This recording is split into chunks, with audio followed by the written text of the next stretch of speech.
فقیر نجم الدین سے اقبال کے بہت دوستانہ تعلقات تھے، بڑی محبت کا تعلق تھا۔ ان کے صاحبزادے نے ایک کتاب لکھی ہے احوال اقبال کے نام سے۔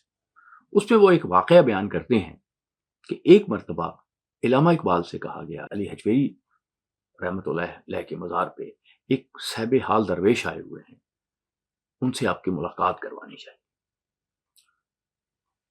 اقبال نے کہا کہ کل ہم یہ ملاقات کرتے ہیں۔ کل جب وہ ان کے دوست انہیں لے کے داتا صاحب جانے کے لیے آئے تو دیکھا اقبال بڑے مغموم بیٹھے ہیں۔ تو انہوں نے کہا کیا ہوا ہے؟ انہوں نے کہا جن درویش کی بات کی تھی وہ درویش جو ہیں وہ میرے ہاں چل کے آ گئے۔ پوچھا کیا معاملہ ہے؟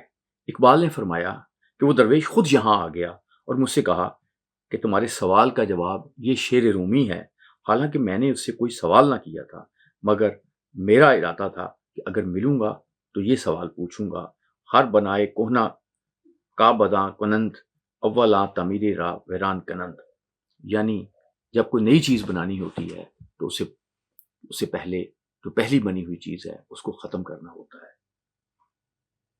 اقبال نے جو سوچا تھا درویش نے وہی جواب آ کے رومی کے شعر میں دے دیا۔ یہ روحانی باتیں ہیں۔ پاکستان بنا، لیکن پاکستان بننے سے پہلے جو متحدہ انڈیا تھا اس کی پارٹیشن ہوئی، وہ ایڈمنسٹریشن ختم ہوئی اور اس پہ نیا